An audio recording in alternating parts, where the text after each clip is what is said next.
Hey everyone, I'm Reverend Daniel. I'm the rector here at Christ Church in downtown Elizabeth City. I wanted to update you on what's been going on in our churchyard. Last Thursday, we had a crew here that was removing a large magnolia tree that was about 100 years old. And when they pulled up the root ball of the magnolia tree, it revealed that there were a lot of bricks underneath. You can see let me see if I can see behind me, see all those bricks back there. We thought at first maybe they had hit a crypt or a tomb. Thankfully that wasn't the case, although we have found some bones, but we believe that those are animal bones that were found in there. But it turns out that as we started digging, we started finding china and pottery and glass and some other things that we thought were pretty significant. So we halted the construction on our playground property, called the Museum of the Albemarle. They encouraged us to call the state of North Carolina, the Department of Archeology. They have been here. They came yesterday and offered some insight into the site. They did some digging themselves. In fact, you can see kind of behind me, the area back there is where they were digging right behind me. The current theory is that what we've discovered is a late 18th century, perhaps early 19th century cistern, so a water reservoir that was associated with one of the first homes here in the city of Elizabeth City. The thought is that that home either burned or was destroyed, and the cistern was later used as a place for people to put trash and refuse until the church was built.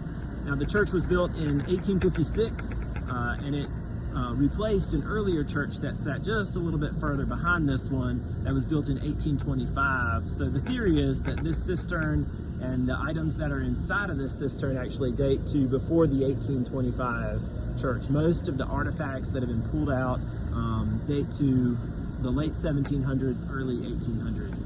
So it's a pretty interesting find for us. I mean, it's not Blackbeard's treasure or anything like that, but it gives us a glimpse into some of the history of the city of Elizabeth City, some of the history of our own church as we're approaching our 200th anniversary, which is coming up in 2025.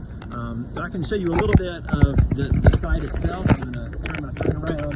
You can see over here is bricks, and over here is where the actual site was, and underneath here you can kind of see into the cistern itself, and this is where a lot of the artifacts have been pulled out of.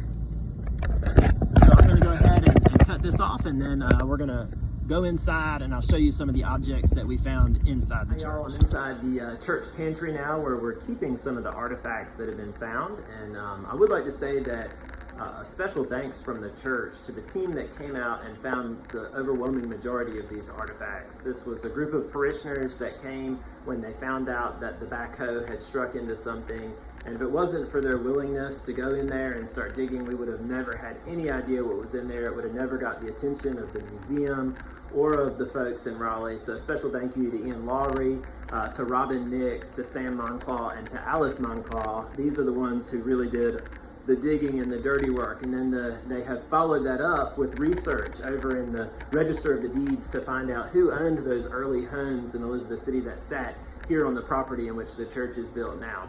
So I'm going to show you guys some of the different artifacts that have been found and talk a little bit about them. Now, everything that I'm going to tell you right now is really just guesses at this point. This is our estimates, some research that's been done.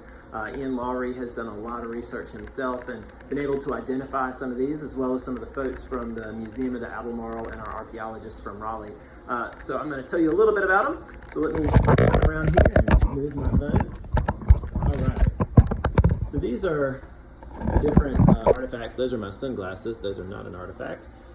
So we have some glass over here. It almost has like a metallic look to it. If you look at it in the light, pretty interesting. We haven't identified this glass or its age yet, but we have a lot of other glass here.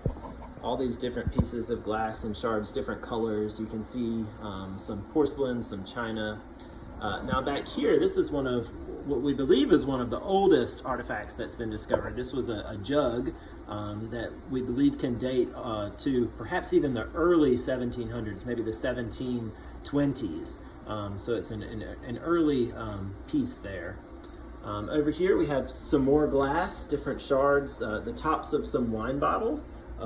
This one here is probably the most interesting because it still has the maker on it, which helps us date and know the background of this particular bottle of wine. It's Churchyard wine, which comes from France, most likely the late 1700s. So the folks here in Elizabeth City were getting some imported wine way back in the 1700s from France. And you can see there's some other wine bottles here.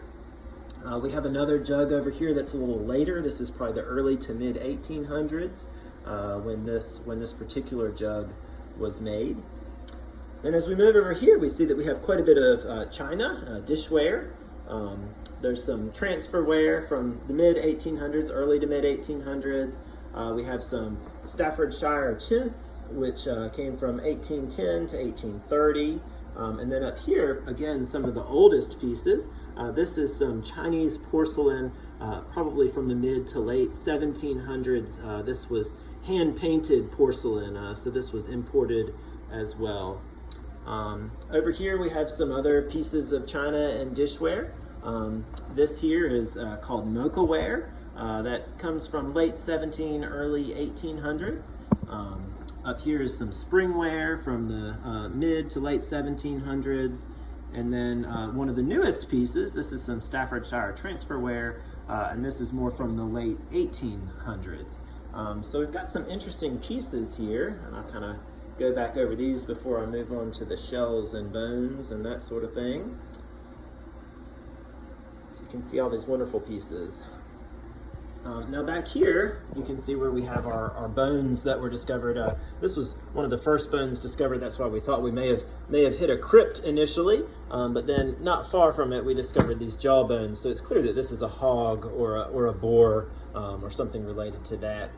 We found some small chicken bones in here.